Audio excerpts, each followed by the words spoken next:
Esteemed Chelsea supporters, it is with a mixture of pride and cautious contemplation that we gather today to discuss the remarkable achievement of securing a top four finish under Enzo Maresca. After a season where Champions League qualification seems, at least to me, a distant dream, his guidance, which is debatable in my opinion, has steered us back into playing an elite competition in the Champions League starting next season. Now, I understand the rationale behind the ongoing rebuild, the focus on nurturing the young talent that we have, and the long term vision being articulated. However, while celebrating this progress, we must also delve deeper into the potential hidden costs. So, as you can see in the title, the hidden cost of getting top four on the Enzo Maresca.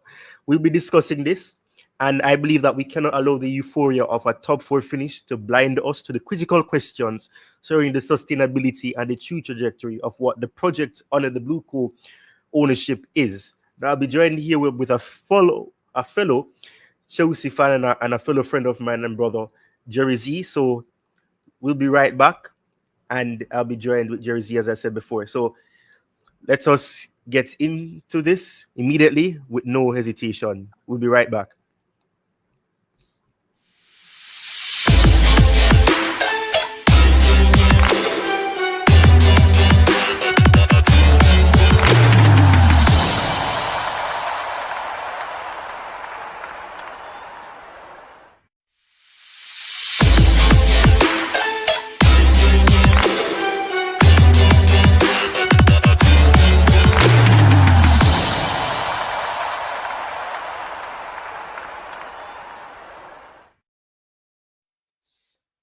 All right, welcome back, Hello, everybody. Tyrone.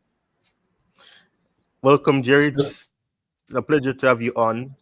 How are you doing today? Uh, Thank you, sir. Thank you for inviting me to your prestigious show on a beautiful Monday evening here in the UK. And big up to DJ and all the Chelsea fans. A lot to unpack, a lot to cover. Interesting title that you have chosen. You said that this is the title. I said, oh, okay, that's interesting. But I do agree that there are a lot of points that we can discuss. So, of course, the feeling is great because we have achieved the Champions League where we should be, not because we are entitled, but that's where the club is or needs to be based on the last 2.5 decades. We'll talk on that. As a lot of people would say that no, it has to be the other way around. We are doing a reset. So yes, we achieved the top four. But am I happy? Yes, for the UCL, I'm very happy. Definitely, because I have said to all my friends throughout the season that I didn't watch a single Conference League game, right? A single. I watched 34 out of 38 Premier League games, Carabao Cup games, FA Cup games, but none of the Conference League game. I will probably watch the final because that's the only decent match in that competition that we will have. So we will technically have to win one decent game to win the whole tournament. So yeah, so that was huge frustration. The Champions League anthem, the Tuesday, Wednesday evenings, with Premier League, that is what football is all about. And Chelsea missing from that was a huge depression, to be very honest. So yeah, of course we'll go and discuss a lot of things. So yes, again, thank you everyone for joining. I know it's late over here, and I'm sure a lot of people will watch it later. So, Tyrone, thank you for having me. I'll enjoy my coffee. So, please go ahead and share your thoughts. Right. So thank you once more for joining, and big up to DJ who is saying big up, bro, and big up Jersey as well. So, right, you've said a lot of things, and it's very interesting. I can understand why perhaps you didn't want to watch the Conference League. I watched it because obviously I needed to make content, but I understand it wasn't the most lovely experience. I have to be honest.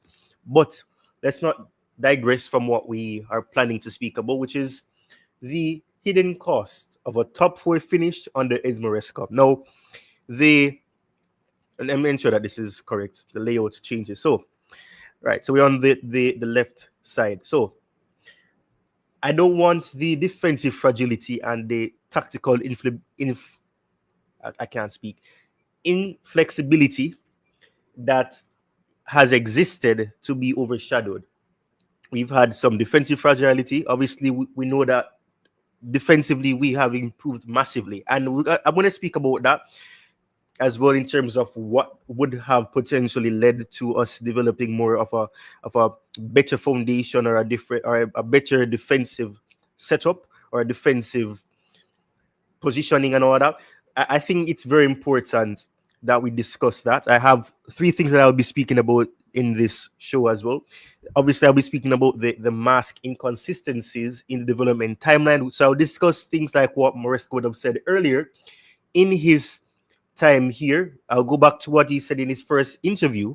I'll speak about the fact of what he kept saying throughout the season when certain questions were being asked by journalists, what pundits were saying. And of course, I'll have to mention what he said after, Chelsea got qualification of Champions League in his post-match press conference.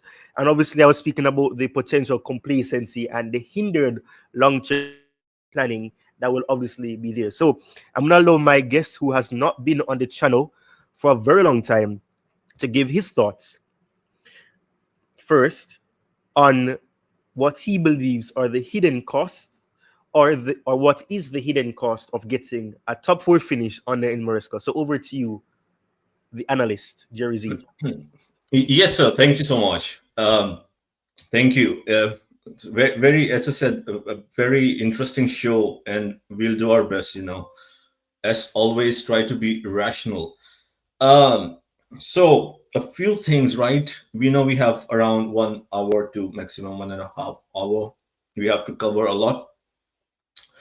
Um, so first of all, allow me, Tyrone, allow me to apologize to the Arsenal fans and the Tottenham Hotspur fans on behalf of Chelsea fans, because I represent Chelsea, right? It's not me who said anything like that, but as a human being, I have to apologize because we, as a fan base as a whole, mocked Arsenal for years and years under Arsene Wenger for finishing in top four for years, many, many years, almost a decade. We call Arsene Wenger the specialist in failure. Even our legend, Mourinho, who we all love, said that. But I can understand where Mourinho was coming from. But as a fan base, each year, year in, year out, season in, season out, we mocked Arsenal. Of course, there is a rivalry. Don't get me wrong. I'm not an Arsenal fan, right? I'm sure people will make this out, right? Go ahead, you can call me an Arsenal fan. The thing is, over here, we have to be rational. That's what I try to do. So we mocked for over a decade. The fourth is nothing. Finishing fourth is absolutely nothing, right? Then same with, by the way, Spurs were not even there. So with Pochettino, they were before Poch as well for a year or two, and then with Pochettino they were there. With Mourinho they were there. With Antonio Conte they were there. So last decade, I think 7, 8 times. Uh, uh, 6, 7 times or 8 times in the last 10, 11 years, Tottenham finished in the top four. We mocked them. We made a lot of fun. We humiliated them, which is not my style. I never did that. But I understand, okay, this is Chelsea, which I believe is a winning club, right? So I understand what they were doing over here. But now, and even Arteta, even now, recently Arteta, who I think has done a very good job, but he has not won anything, right? The FA Cup in the first year, and then the top four man, top four, title race, top four. Uh, I talk to Chelsea fans all the time in my country, now in Scotland, on social media. Even I said, what do you think of Arteta? Because I sometimes praise him, and they said, no, man, Arteta is a complete failure. We don't want to be associated with a failure who don't win anything and finish in the top four. So I'm not getting it. I said we should be consistent as a fan base, as human beings. First of all, it doesn't reflect well on us. It's like, what will people think? I know we shouldn't worry what people will think, not in that context, but we are not putting a good example as a fan base, as mature individuals, because as I gave example, Arsene Wenger, Arsenal, Pochettino, Spurs, and for the last 5 years, Arteta and Arsenal. So I don't understand. Oh, I'm super happy because of the UCL achievement, right? That we are in the UCL. That's my happiness. So, in my honest opinion, that is the bare minimum that we achieved, and this should have been the requirement to finish fourth this season, fourth bare minimum, which he did, which he achieved. Yes, good, but it's not something significant. It's not something that he overachieved massively. It's not that this squad was not there. Again, my opinion, right? Before the start of the season, I said Chelsea has the third best squad in the Premier League. A lot of fans, because of inconsistency over the few years, months, in the last three seasons, think or thought that the squad is not good enough. Of course, we know this show is not about looking at the whole squad. We know the striker, we are missing this striker apart from one or two positions. But overall, I always thought the squad is great. We didn't spend this much money for nothing. Of course, it's not the ideal investment, especially, my take on Enzo Fernandez. I had to mention him. So overall, I think the investment has been done very well. We have a very, very good players in this squad. So if you ask me or ask someone who understands football before the season, forget the 4-5-3 or 6 position. How many points should Chelsea get in this season with additional signings, with a better rehearsed squad? Looking at the profile, I would say this squad should minimum 74, 75 points. Minimum. I'm being very lenient. In that way, he underachieved. He got 6 less points. He got fourth position, but this is not less than 75. Not at all. I would say 78, 80, but I'm being a little bit lenient over here. 74, 75 points is a given under any manager, any good, decent manager. So this is one thing. Second part is that what happened to the fan base? Look, I'm all for enjoying every small win. With win, I'm not saying just football, in whole life. Either it's your health, your job, your loved ones, any coffee. Everyone knows that I'm such a coffee person. I enjoy each and every sip and cup. But the thing is, this is professional football at the highest level, highest level. And I understand people say, and which is correct, that Rome was not built in a day. But the thing is, we have already built the Rome. The Rome, we have already built the Rome. This is the thing. The Rome is built. This statement is true if Rome wasn't built. Not only that the Rome was built, the Rome flourished as the best ever Rome at Stamford Bridge. So people asked me over the years sometimes, like, how would you define Chelsea? And some new friends or people that I meet over time in the bar, in the pub, or watching football, just know that I'm a fellow Chelsea fan. Sometimes we say, okay, define Chelsea. What do you think of Chelsea? So I would always say, in one word, what is Chelsea? I say winning. Chelsea is winning, win. I remember in my home city in Bangkok, in a mall, the 9 Rama 9 famous mall, they have a shop, a merchandise of sports. So they had a Manchester United shirt. There are different shirts, but they had a Manchester United at the very front, at the door. I requested them that if you can put Chelsea shirt over there, the Samsung Eden Hazard Chelsea. I'm talking about a few years back, and so this was the passion. And I don't, Tyrone, I'm not a person who would request and push anyone, but I was such a fan. I said, please, I will buy this shirt. I bought 2 shirts, and then they were like, okay, let's put, it's business, right? I bought 2 shirts. So every time, Tyrone, I would go there and watch Chelsea in the Premier League, Champions League, performing the way we perform. What was the biggest strength? It's not that we have won each year in the last 20 years, right? Under Roman. But the thing is, we competed. We were there most of the times. We had the character. We had the ambition. We played for the win, right? People, my friends, my cousins in the US, when they watched the summer, they said Chelsea fans, the Chelsea players, it's different. It's like badass. Sorry about the language. It's like, they are a different breed, right? It's so that is missing big time.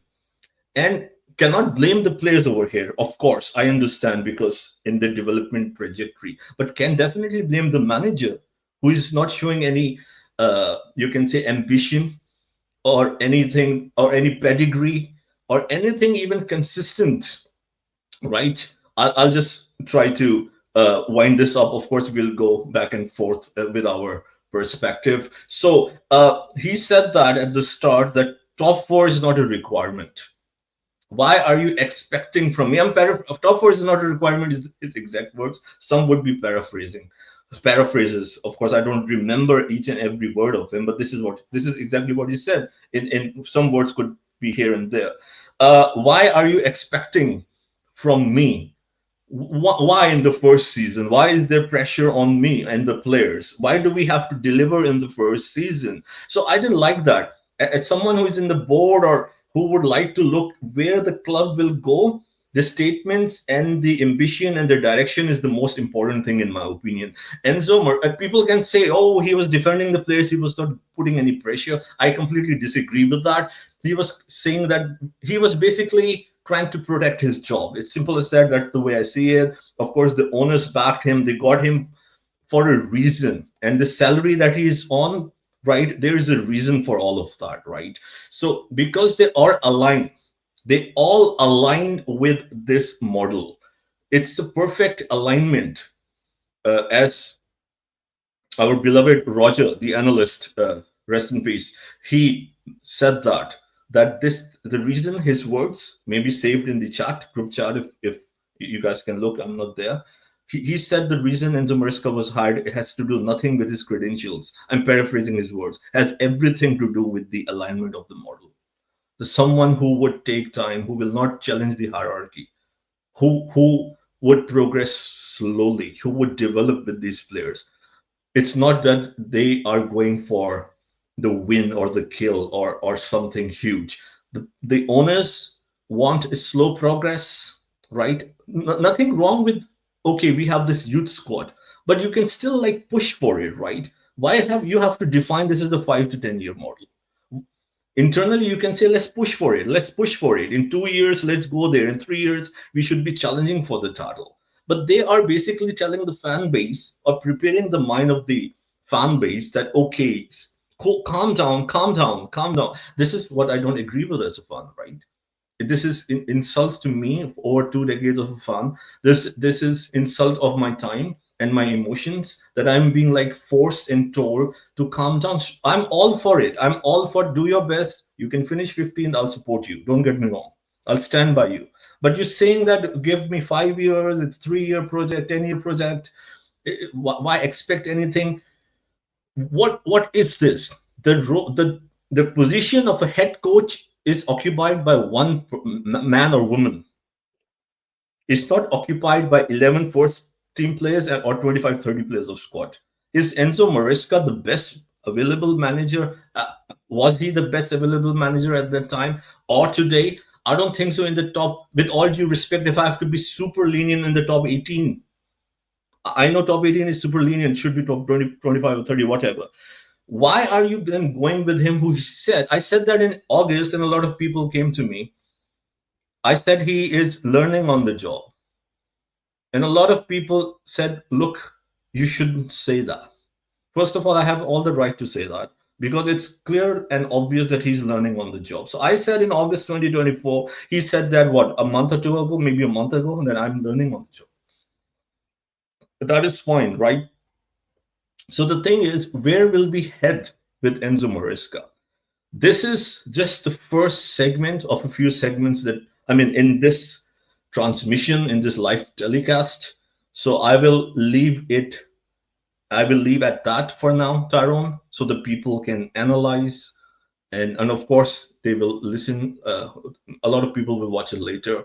I hope they will take notes, analyze, think about it. Tyrone, sir, please go ahead. Right. So, well, the funny thing is, you started mentioning you mentioned a lot of what I said I was going to talk about, which is actually good. So it means that we have that collective consciousness in terms of that. I'm just going to use some sociology language and use the words that actually, in social sciences and all of that, psychology and all that. So I'm going to use that. So collective consciousness. So we share the same attitude and moral towards the whole topic. And I'm just going to speak about the first thing that I said I was going to mention, which is quite simply, what is going to be overshadowed? What is going to become a big problem with the fact that we've gotten top four? Now you've mentioned one thing. You mentioned so many things, but there's one thing particularly that I want to start with for my you know, few minutes as we alternate in giving our opinions on our thoughts. And I like the way that you ended it at the point that you did about what can we achieve or attain. I'm just going to add a word to it: attain under Enzo Maresca. Now we know that at the time of recording this stream or doing this podcast or having this discussion, we have a Conference League final, which you've also mentioned that you may end up watching it because of the fact that it's one of those top matches of the entirety of the competition. So, of course, I will definitely take that into account that we may win the Conference League, we may not. It remains to be seen what will happen there. But that is one thing that could end up happening. So, I'm going to take that into account. So, I'm going to start off by speaking about the defensive aspect, the problems that I saw persisting defensively for most of the season.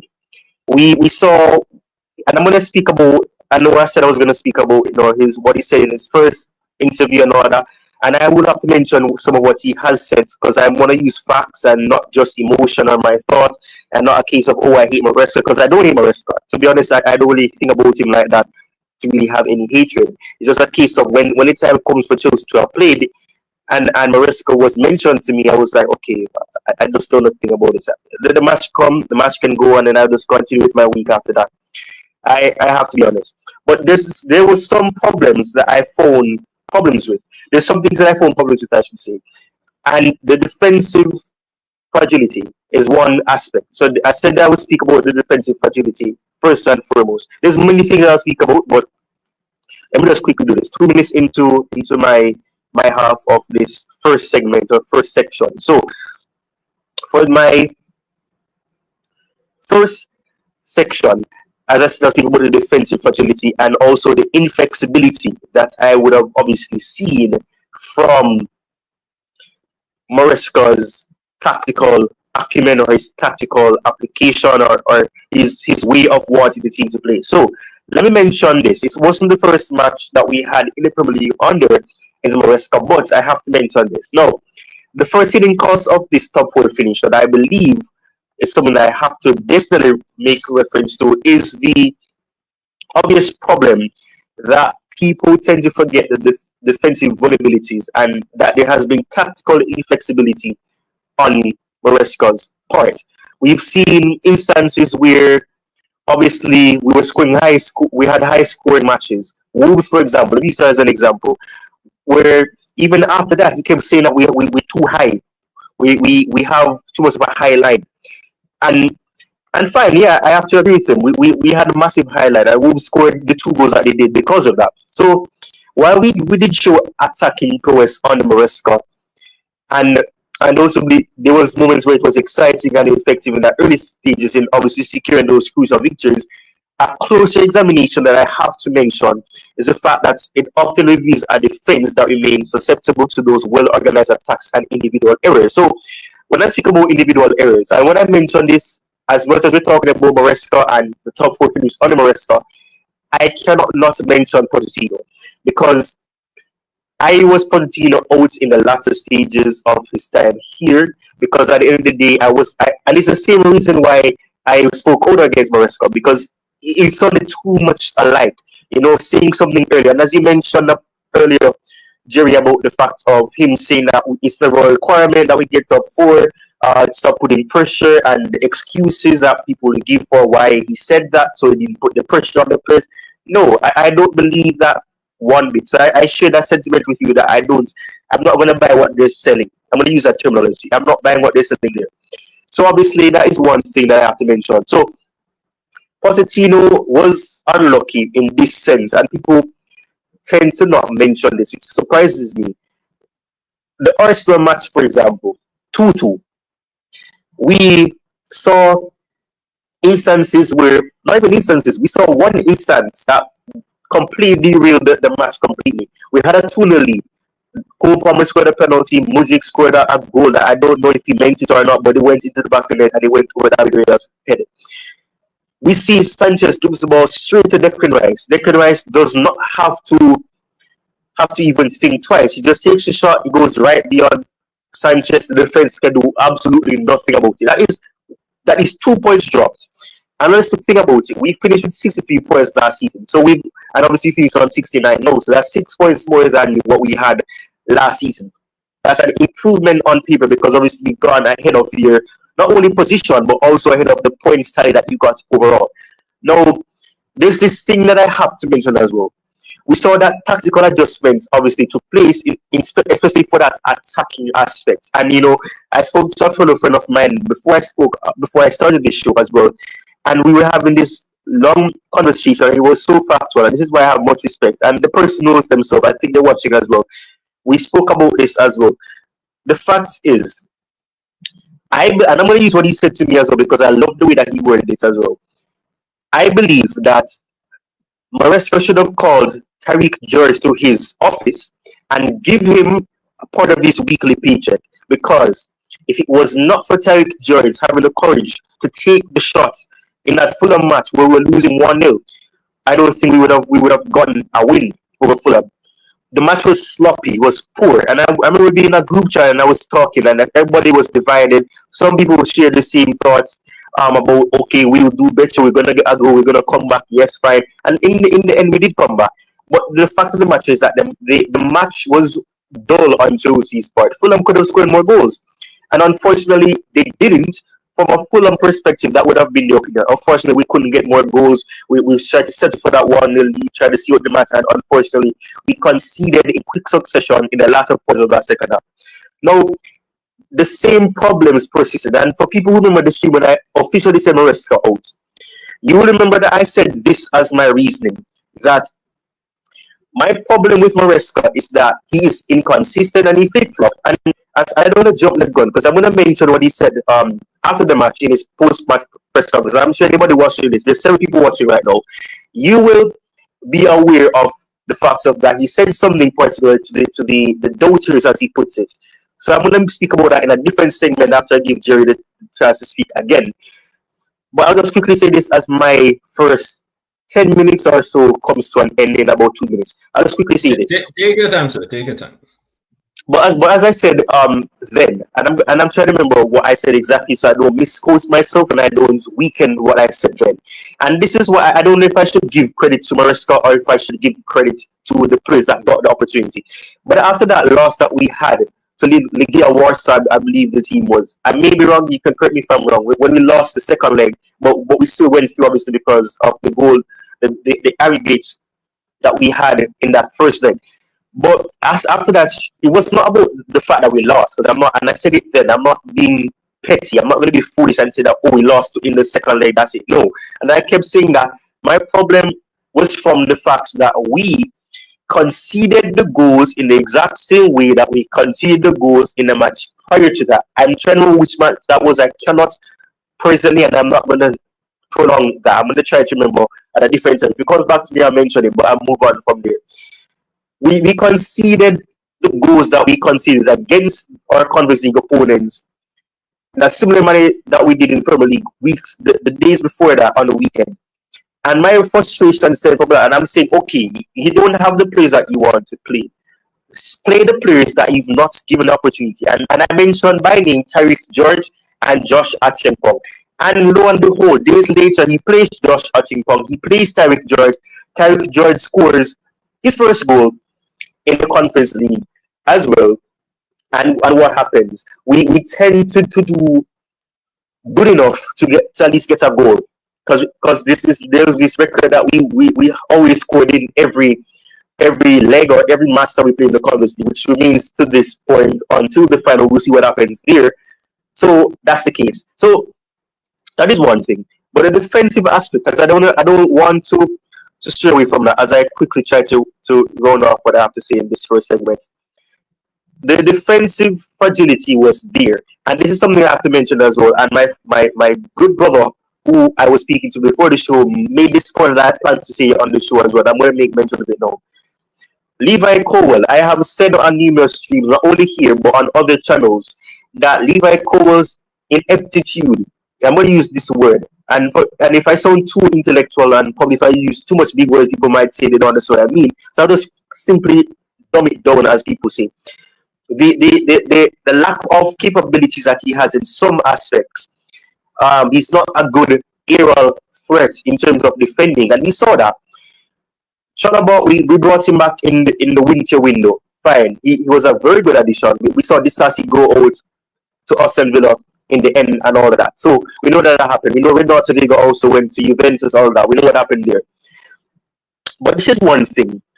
Tosin was made out, and I cannot forgive Maresca for what he said about Tosin. I don't know when he said it, but he said this point. Tosin is not starting matches because we have better players. He said the exact same thing for other players. João Felix, for example. João Felix will not play because we have Cole Palmer. We can't play two attacking midfielders, or we can't play two players in the playmaker role because that is the case. We can't play two players because we'll be sacrificing one player to accommodate two.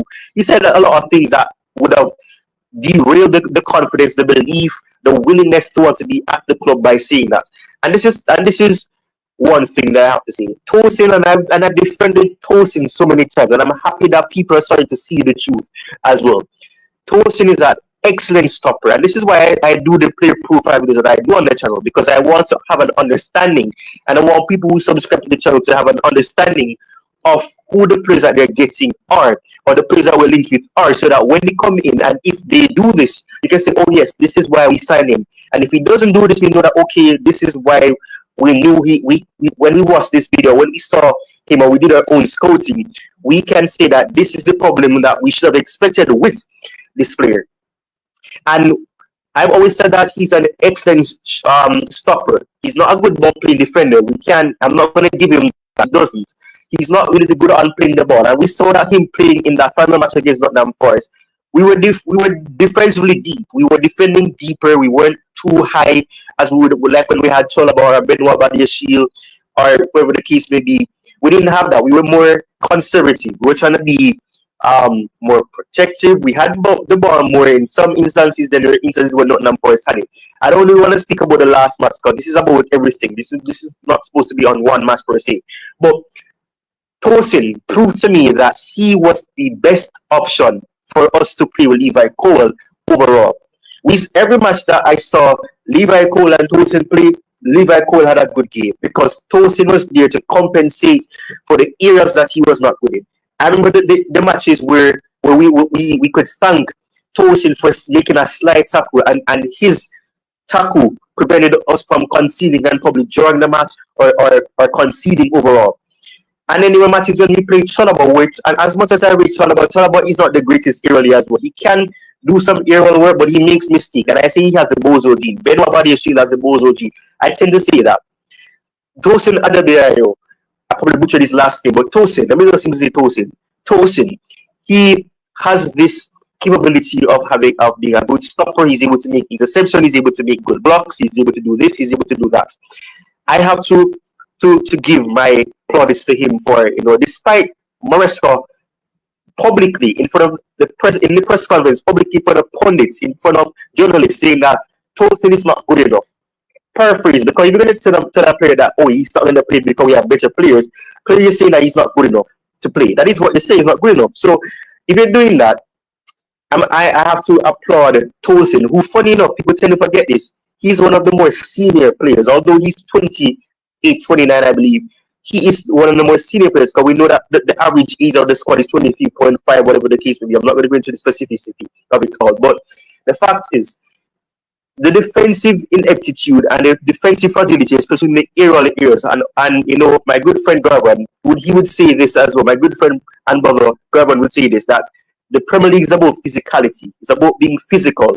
We lost in Newcastle, for example, because of how physical their midfield was. We didn't have Lavia who we could play at full strength because he was still trying to recuperate from the injuries that he had. But we lacked that physicality. Enzo Fernandez, as much as people, and Jerry mentioned it as well. I'm going to quickly round up quickly as well so I can give Jerry his time to speak again. And I'm going to conclude with this. the physicality problem is something that I did not have confidence going into Nottingham Forest match. I didn't expect Tosin to play because that is what Maresca would have fed me. That, and probably you can say he did it on purpose, because I know that you have toxic positivity that will say that he did it on purpose. So I'm going to just quickly say that I'm not going to buy that. I did not believe Tosin was going to start the match because of what Maresca would have said about him in prior press conferences. That is why I had no courage. But when Tosin played, I said, okay, fine, we may be able to get a draw at least, or edge a 1-0 win. So, to conclude with this, I'm going to conclude this first segment that I have to say, and we'll go to the second segment where Jerry starts again. I want to know, and I'm going to pose this question to Jerry. I know that question and answer was not really the plan that I had for the show, but this is just one question. Since he asked a question as well, if Maresca has said earlier, and Jerry mentioned this, I'm going to have to mention this as well, that it was not a requirement to get top four. Champions League football was not a requirement. It was about developing the players even further, helping to build the project of young players, developing them further. Since he has exceeded, quote unquote, based on what he would have fed us as the media or the fans and all that, that he has exceeded expectations in his first season. That means then that rather than it being that he has to wait until the second season of getting Champions League football and he's already in his first season, what is the legitimate expectation? Let me use that. The legitimate expectation for Maresca in his second season. Is it that we should be challenging for the Premier League? Not winning it, but challenging. Since the project and the timeline, and I know I probably spoke about my third segment here, and I'll expound on it after Jerry speaks, that the timeline is that develop the players, and then after that we go from there. The second season we go from there, try to build that foundation, that fundamental aspects where you try to get Champions League football, have that stability, getting more competition in the top flight, European competition that other teams in the top flight or top 5 leagues play in. So what is the expectations for Maresca? Should we be challenging next season, not winning, but challenging for the league, since we have gone ahead of schedule based on what he would have fed us? I'm going to let Jerry continue with the second segment now. He doesn't necessarily have to respond to what I said, but essentially that is the question I'm posing to you, audience, as well. Yes, Tyrone, thank you. A very interesting question, man. Very interesting question for my second segment. And thank you for the question. And thank you to Puggy. I was just saying, like, appreciated Puggy for the super chat. It means a lot for Chelsea sessions, for the channel, and appreciate your support. And thank you for your kind words. Okay, so very interesting question, Tyrone. I love interesting questions. Interesting, genuine questions, not questions that are below the belt, because they know there is no answer for that, because it's a very political question. The toxic positive fans, I have to talk on them. Okay, so this question can be answered. It can be answered in a million ways, or I will answer it in 3 different ways. So I can first talk about myself. My expectation for next season would be to minimum expectation would be to challenge for the Premier League title, because of course, as much as I always set my standards high, I cannot say, okay, like, you have to win. If you don't win, it's a failure, although it should be the case. But okay, but it, as I said, I'm trying to be lenient as much as possible. So challenging, finishing second in the Premier League at the minimum is my personal expectation, which I'm going against it. It should be a win, but okay. Maybe he needs another season. So finishing second or / challenging for the Premier League title is the bare minimum expectation. But this is the league, or in fact, or is a weak word, and either win a Champions League or one of the cups. Finish second, challenge for the league, or win one of the 3 cups that you will be playing.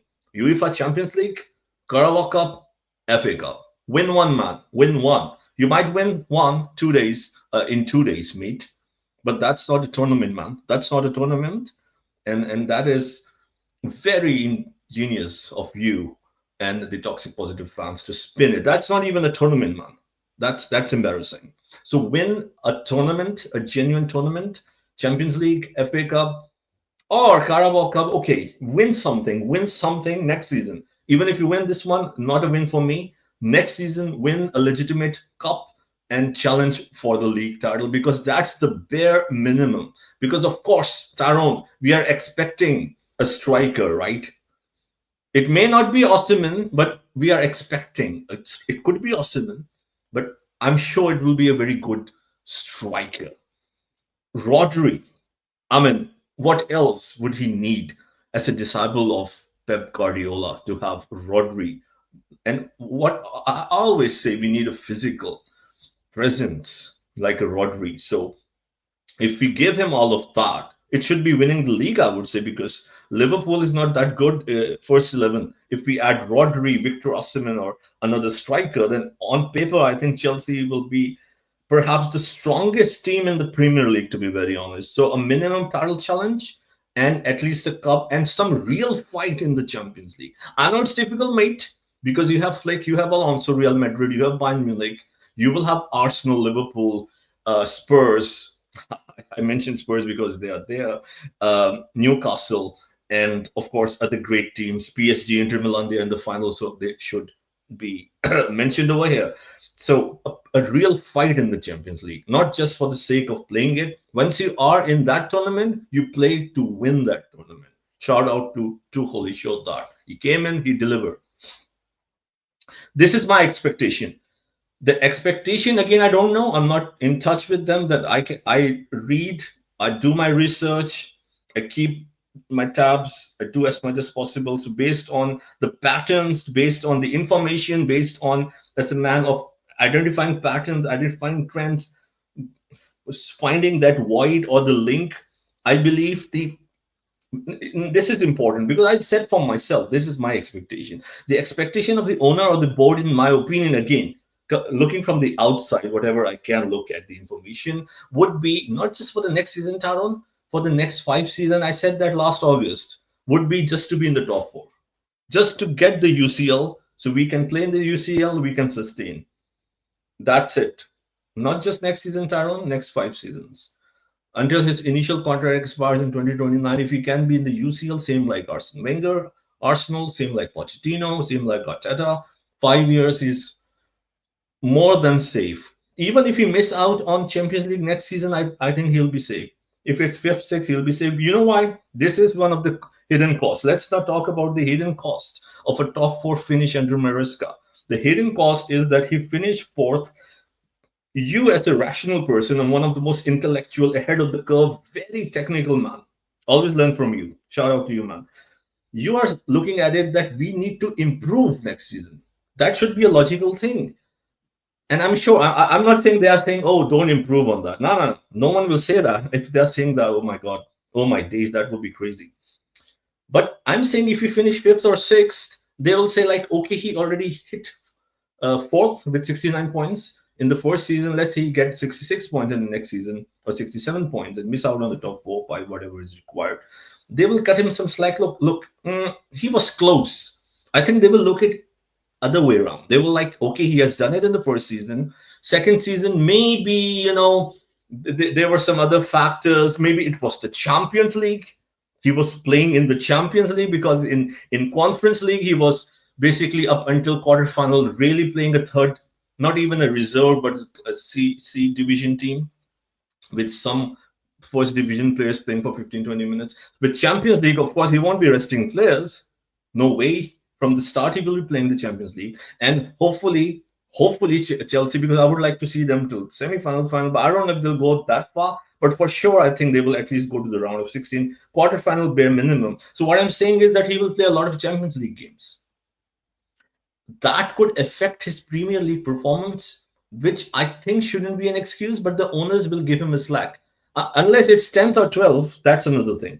If it's 5th, 6th, even 7th, like Nottingham Forest, who missed out with 2 points, whatever the case is, I forgot how many points they missed with. So it could be even 6th and 7th, a quarterfinal in the Champions League and a Carabao Cup win, even no win, I'm being real. It's on air. It's recorded because I love to be there. I love to talk because I do my homework. And what I'm saying over here, if we don't win anything and finish sixth or seventh, I think he'll be safe. He's not going anywhere. This is the hidden cost. One of the we have to talk on a lot of Enzo Maresca. I'm sure they will say maintain top four for financial reasons, which every other owner has been doing for years. Even Glazers, if we look at Manchester United, our biggest rival in my opinion. But I'm mentioning Manchester United and the fans, how sick they are with Glazers. We all know that, right? They are also human beings, although they didn't treat me and many Chelsea fans as human beings. When Roman and Mourinho came in, they all bullied us and made fun of us. Anyways, I had to mention that. So Manchester United fans with Glazers, they all talk top four. Levy and Spurs with top four. Arsenal situation. So this is the whole narrative, right? If you win the league, no one will mind. No owner will mind if someone wins the league or the Champions League. Top four, you're safe, good to go. Unless they are really ambitious like a Roman or Manchester City who really want to or wanted to, I'm saying wanted, sorry, want to, because of course the decision is yet to come, right? But they showed ambition. No matter what it is, I don't know. I don't know if they did something wrong. We'll find out. But they were very ambitious, the Manchester City owners. Win, win, win, win. So it's Man City.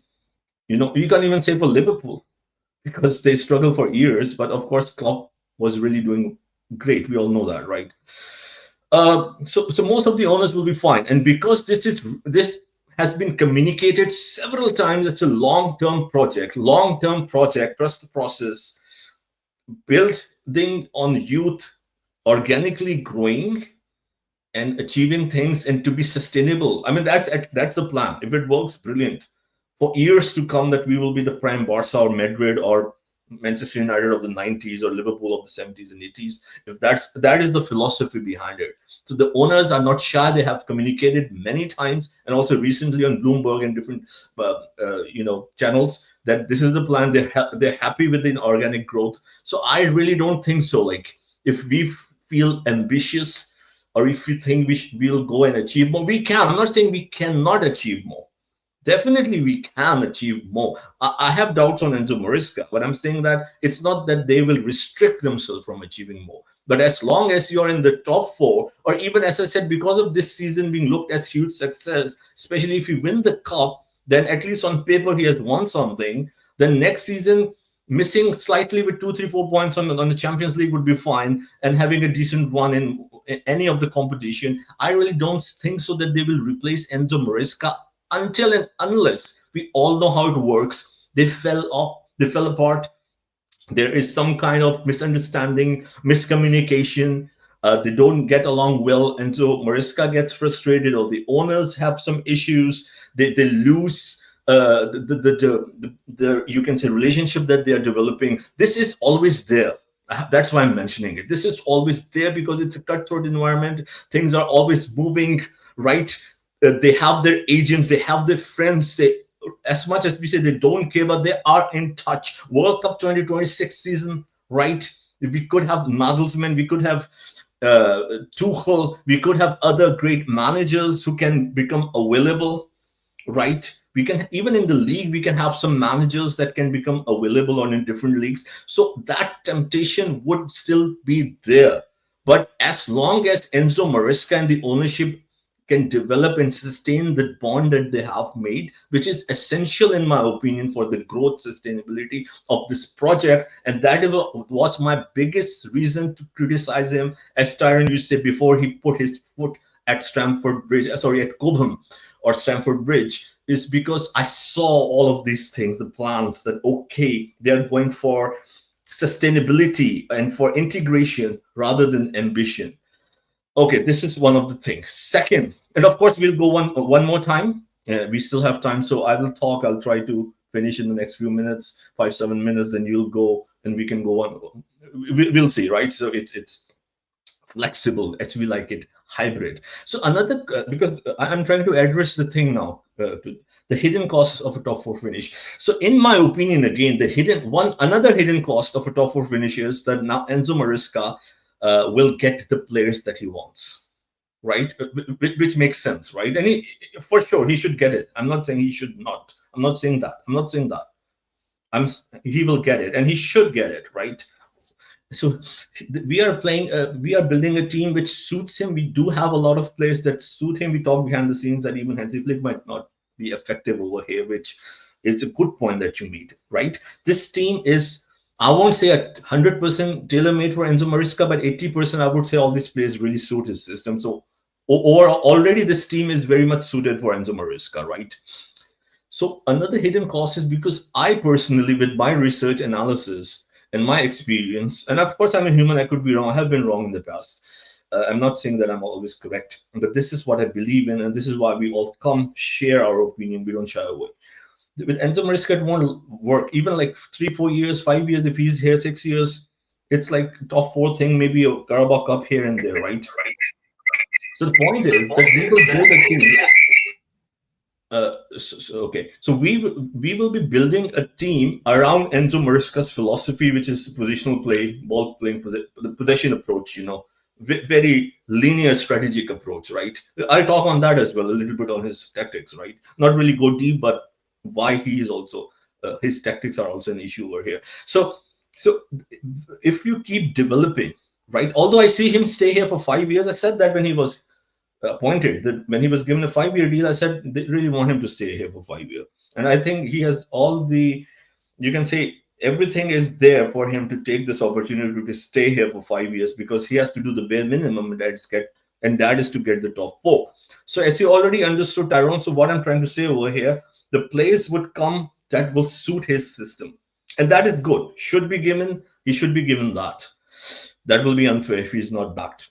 But let's say for some reason, which I am not seeing, in a year or two, he's sacked. Let's say, right? Let's say the whole team would be built now on Enzo Maresca's strength, which is not common in the Premier League. So if another manager comes, until and unless they will go for the same approach that Enzo Maresca plays, or go for Vincent Company, a few managers, in my opinion, in the Premier League who likes to play this way, they will need to do a massive overhaul for the new manager, because we know the progressive modern way of English Premier League, in my opinion, I think you also have the same take, but you can always give your take later, is different. This is not the way moving forward. This is another cost on Enzo Maresca's getting the top four. Okay, so as I said, we have to talk more, right? So let me take the time. I have a few more minutes to add one more point. And of course, the toxic positive fan base. Look, I don't appreciate any kind of toxicity. Either it's toxic positive, and we all know who those fans are. A lot of fans are there, by the way, who are toxic positive, spinning an agenda, which people can clearly see, or toxic negative, which I can call Johnny Minerals, right? So both are extreme versions. And I may sound critical over here, but this is my genuine and rational take, right? Over here, I'm being critical. I'm not being negative, which people can say that, because the people who know me in real life say that I'm very positive person, because I think this is really not good enough. I'm being critical over here, not negative in this take that people can say, oh, I don't want Enzo Maresca to succeed. If they think, sure, they can think what they want. I can help. So the toxic positive fans who would keep backing him, the believe in him, right? Back him no matter what, celebrating. So the thing is, the fan base, and they are you can say as influencers in our community, in the environment, are influencing or directing a lot of fans to see this mediocrity as excellence. And this is, as a fan, I have an issue with, honestly, because at the end of the day, I am suffering as not just a fan, but as a stakeholder at Chelsea Football Club. I'm suffering with that because I don't see them being genuine. As you mentioned, Pochettino, and they can say, "Oh, I love Pochettino, this and that." No, I don't love Pochettino. Yes, I appreciate his work at Tottenham. He worked at a club which was disastrous and did something. He's not a winner. I love winners. Pochettino needs to prove for me to say I love Pochettino. He needs to win something significant: Premier League, Champions League, La Liga, or the World Cup if he can do it with USA. I love Flick. I love Tuchel. I love Nagelsmann. I love Mourinho. I love Conte. I love Emma Hayes. Just for the people to know who I love, among some other managers. So the point is that, and why we mention Pochettino is because Poch was there last season. So we have to mention, it's not that I want or you want to mention Pochettino, because that is the only reference. And the reason we are referencing Pochettino is because he inherited this squad. Tuchel didn't, and Potter did to an extent. But till the time Pochettino came, July 1st, 2023, the whole squad was revamped. And you can see, look at BBC Daily Mail and do your own research.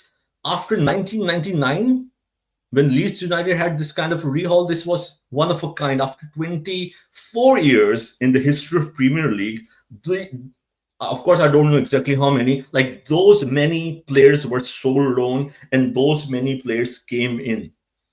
So unheard of. Like after 99, Pochettino got this kind of a change, like a completely different team. Like, oh my days.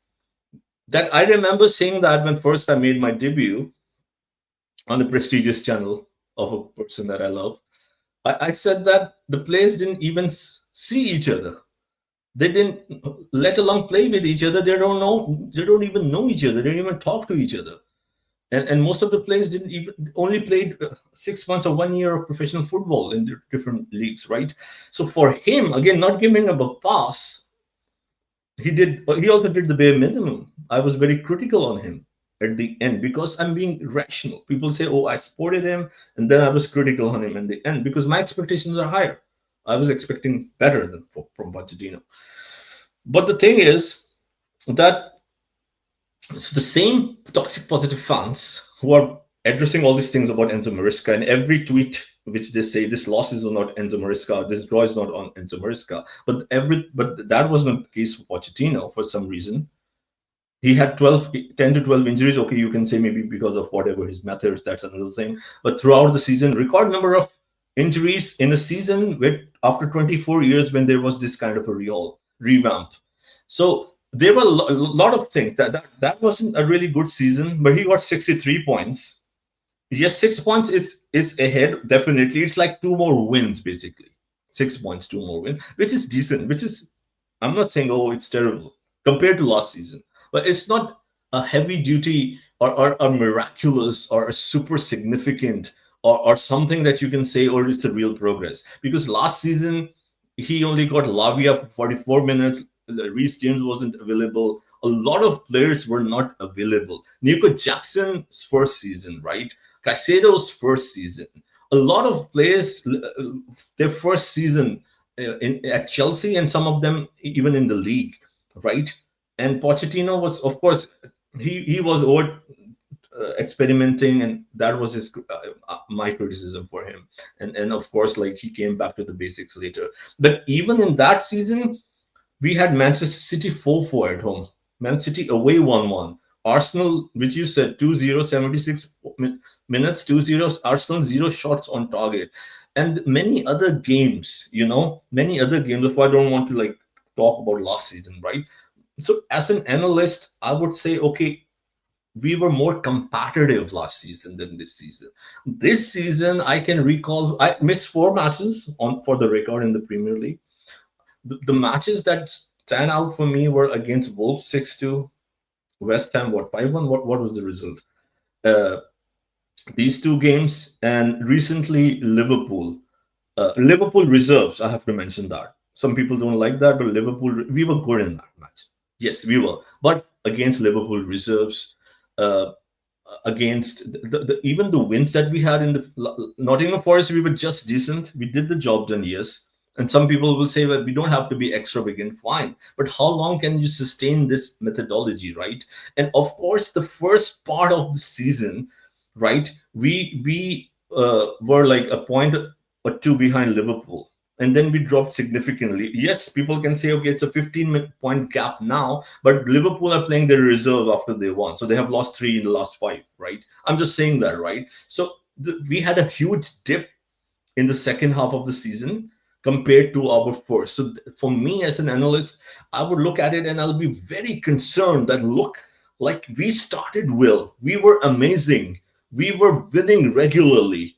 And then from the Everton game, Ipswich Town, Fulham, January, February, March, most of the fans were worried. April even. So it's again, yes, like last season, kind of hit the run. Like we won against Fulham.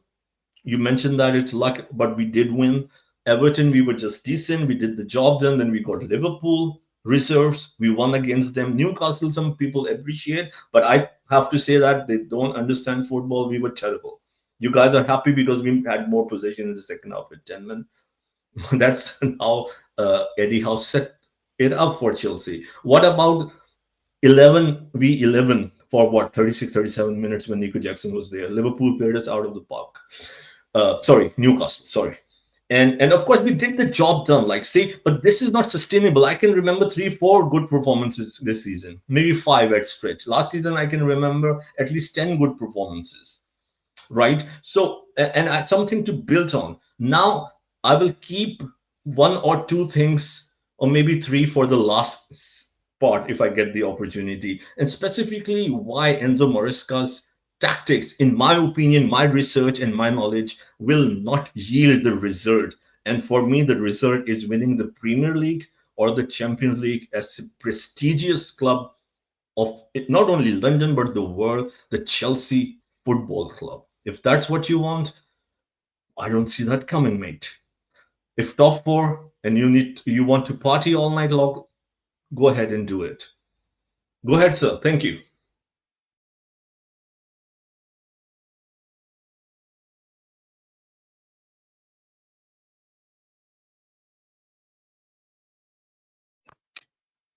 Right. So my audio went out. Well, you said quite a lot. I have to be honest. You said quite a lot, and you mentioned, and I have to assure everybody that we didn't plan this.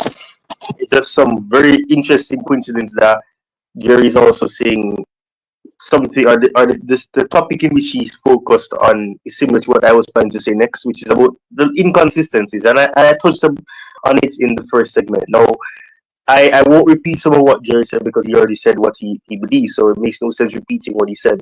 But my second reasoning, or the second thing that I'd say is that hidden cost of this top 4 finish is going to be the mass inconsistencies in the development timeline. Now, I know that somebody in the chat has, in DJ South, has said that, Johnny was mentioned and all that, and what he said about the owners, you can agree, you can disagree with if what he said is true. And the development timeline, as I mentioned in the first segment or the first section of this, as we hit the hour mark and we try to, do what we can to ensure that the show happens in the time frame that we had set in mind.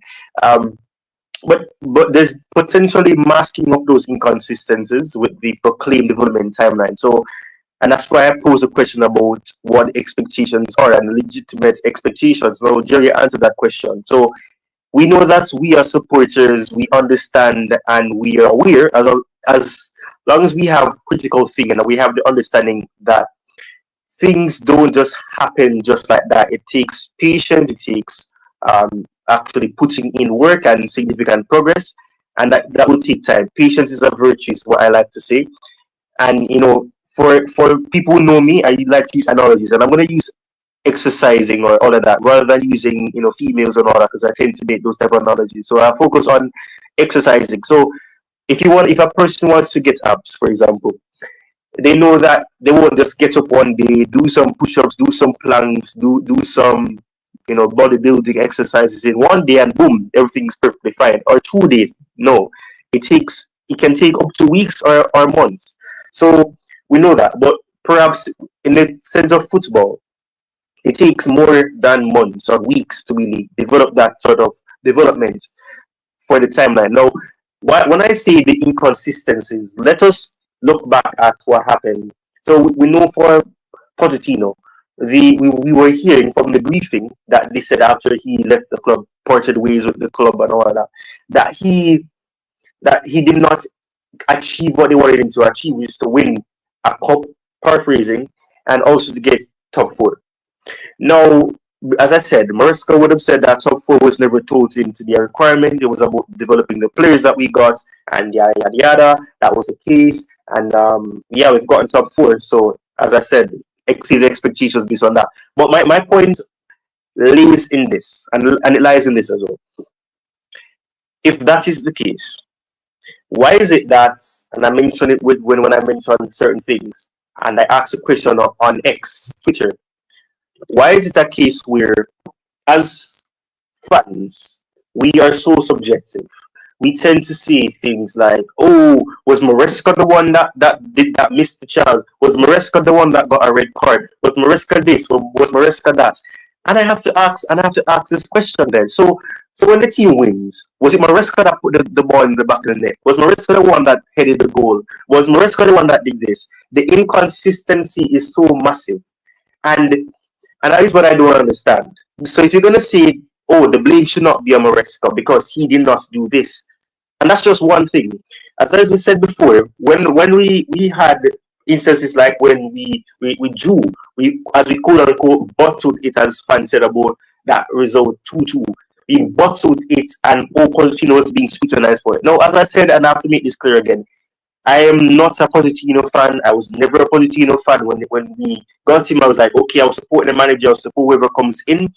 And I said, okay, fine. It wasn't the greatest. We had a very sloppy start, which is so ironic because the way that we started this time around was way better. We started off flying on all cylinders in the league. When Pochettino's season started, we were struggling. Obviously, we drew with Liverpool. I remember that match. Disasi scored on his debut, whatever the case may be, 1-1. But it wasn't beautiful. It wasn't the greatest start. But people blame Pochettino for certain things. And as I said, Tariq George, instances like that, the Fulham match, for example, this happening, that's happening. The whole basis there is quite simply that there's no consistency. There's no consistency. So that is the basis of what I'm saying there. But I have to say this as well. Obviously we were obviously led to believe that the trajectory was that we would be getting young players because young players are good to be built with and all that. But is that actually consistent? That's where I leave you. I want us to not really speak too long. So back over to you, Jerry, for the third segment. Oh, sorry. I was in some flow. But anyway, so I'm supposed to be here now. Okay, I'm here. I am here. Sorry, I was just doing something.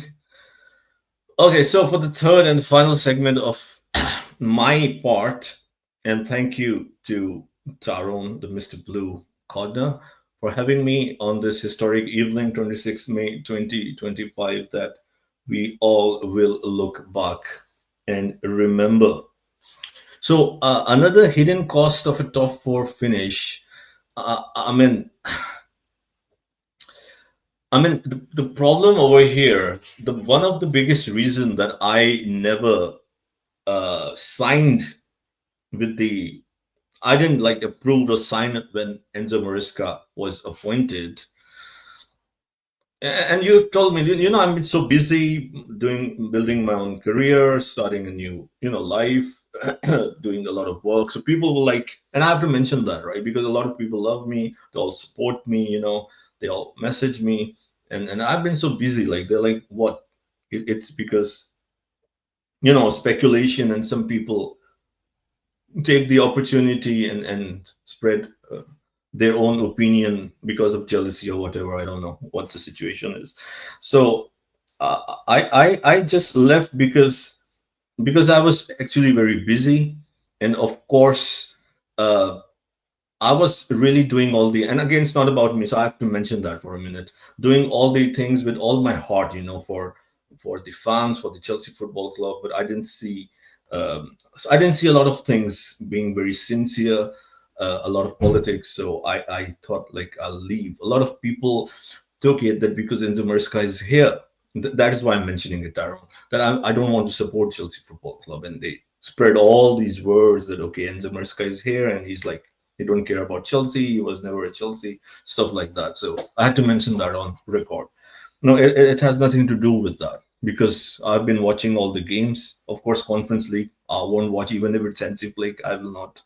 And people who know me in my office, in my home, in my um, all the time, it's Chelsea, Chelsea, Chelsea. Like some people are like, enough, man. You should talk something else, not just Chelsea. And of course, this is my way of expressing being critical over here. I'm not negative. People who know me that I'm a very positive person. If I'm negative, this means there's something wrong, or at least in my opinion, right?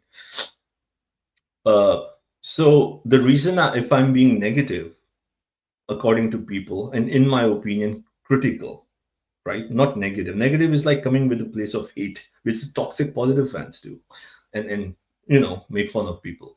Uh, is that I think what I'm saying, based on my research, it will help the club. It will help the club if they can improve on whatever. If I'm criticizing, I think it should be improved. Either it's a manager, it's the system, it's the recruitment, it's the ambition, XYZ. It will help the club. I could be wrong in my analysis, but generally, this is what I'm trying to do over here. So another reason of a top four, I mean, look, Enzo Maresca, as I said, will get a lot of pass, will have more now have a lot of credit in the bank. And of course, as a human being, as a person, all power to him, right? This criticism is just on him as a manager, as a coach. I don't even know him as a person. So I'm sure he's one of the finest person, people around there. But I'm sure, like I will never think bad about anyone that I don't know. But I didn't appreciate his. Anyways, I don't think so. We need to mention that. But I didn't really appreciate what he said because it didn't reflect well. I'm sure people are understanding what I'm saying. I don't know why he said that. Personally, I don't have a problem. He said I don't know to who he said it. Could be to everyone who criticized him. I have no problem if he said that to me.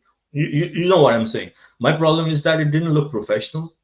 It looked that he achieved top four, and if he's like he won the league or UCL, and now he's using all that language. So he need to improve on this, man. I'm sure he's a good person, so I'll cut him some slack. I'm not a strict person. I'm not a person who hate people. I think just the emotions came to his mind. So I'm sure he's a good person. But I think he should be careful with this. It won't reflect well. Um, Yes. So Enzo Maresca's philosophy is one of the biggest issues that I have. His philosophy overall, right? It may not be bad. Like it's like the ball possession approach, the Italian way, if you want to say it, the Sarri way. In my humble opinion and research, I don't think so. This will bear fruit in the Premier League. And what is bear fruit? What is it's subjective. For me, it's about winning the Premier League and the Champions League, man. If you want that, if you look back in the last 30 years, I don't have memory before that. Uh, Only Pep Guardiola was successful with this. You may mention one or two more managers, but I'm talking about real success. Success is winning the Premier League and the Champions League. Again, I have to remind that it's not finishing top four or winning one Carabao Cup here and there or whatever. So in this approach, the issue is if you see or analyze the Premier League, right? And everyone has their own lens, and all power to everyone the way they see it. I see the biggest issue is predictable patterns, predictability. It's a system which is very, very predictable because of repetitive sequences. It's like start, do, try, start, do, repeat, try, start, repeat, do. Maybe I jumble some of the words. So it's that system of Enzo Maresca. Very set pattern. Or yes, it has its advantages. It has its advantages. Don't get me wrong. And the biggest advantage of this system is, of course, that the players get more rehearsed. They can understand their positions. So I've also mentioned the advantage or the strength. It's not about just mentioning the negativity. I'm not saying there's no strength or advantage in the system. They are more aware of the positions, they are more rehearsed because there is a very linear and strategic approach to it. But again, yes, you can develop a core, a strong foundation, and in my opinion, that is why the defense, some flowers to Maresca, you see. I'm giving some flowers not taking all. The defense improved, in my opinion. You may have a different opinion over here, but I think defense was good. It was solid most of the times. It was consistent. If there's any strength, I would say it's in the defense because of the positional play, because of ball, not just ball position, because of his linear approach of playing from the back and have a very systematic approach with sequences. So, but the problem comes over here, right? That you can only achieve, in my opinion, to a certain level. If that is the case, teams will know that this is how you play. And again, he said that this is the only way he knows how to play. I didn't say that. He said that he this is the only one way that he knows how to play.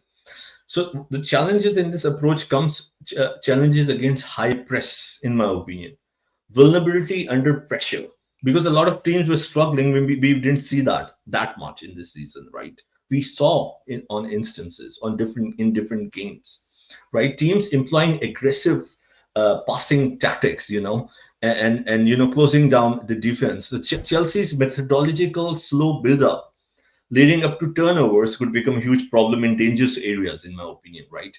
So these issues, I think, because I see it long term, I see how this will progress. People say this is fourth finish. Naturally, we'll be third or second next season and maybe win the Premier League in the third year or fourth year. I don't see it that way. I see this season we started well. I don't want to say that because I don't know, was it because of we were playing a high line, high intensity, quick passing, direct approach of Pochettino. A lot of people say that, but I cannot make a conclusion on that. Maybe it was that to an extent. I don't know. So, but his methodology is fine, but it's limited. Again, the biggest problem I'm seeing is a lot of team high press, right? High press. I'm sure Newcastle will add players, Arsenal will add players, Liverpool, Manchester United will only get strong. Spurs are in the Champions League, they will only get strong, right? Most of the teams, most not all, play high press, aggressive, up tempo football. In that situation, the way we set up, fine, we are compact, we know our positional play. But the thing is, like how can we sustain that? We only need an error of, because we don't know the plan B. Reduce effectiveness. The system's success heavily depends on precise execution. That is the problem. Any deviation, Tyrone, or error can significantly impact the overall progress.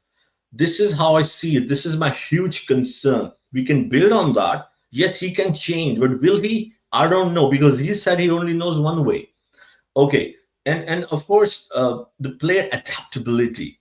We are talking about Premier League, right?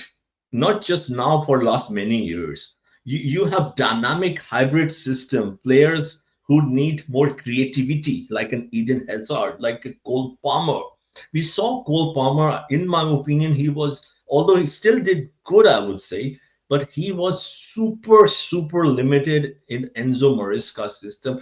Again, my opinion, right? He's a world class player who massively delivered in his first season and still could become one of the best player in the world. But under Enzo Maresca, we all agreed, or I can say all, of course. I mean, overwhelmingly, the fan base agreed that last season he was our number one. That's it. No question asked.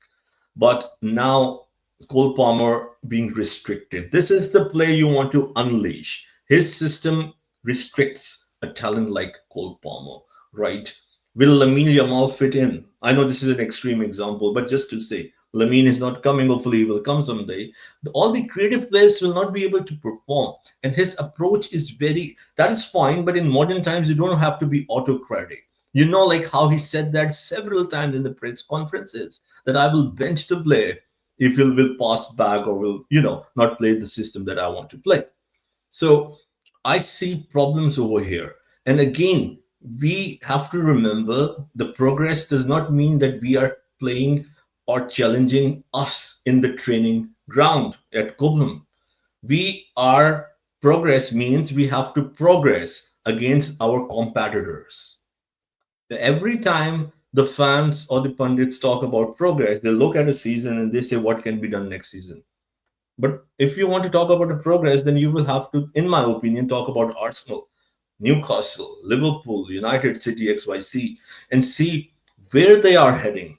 What is the direction, the recruitment, the manager, his or her playing style? Are we up to that?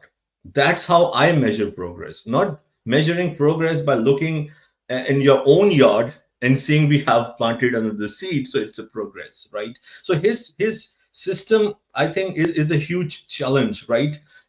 Slow build up, again, triangles, sequential passing, and the players, there is no like direct impact. The players are very restricted up until the final third. Even then, we have seen Pedro Neto. He is also one of the players who is restricted, who can still perform very well because he is allotted that space, so that's why he can do all the run then.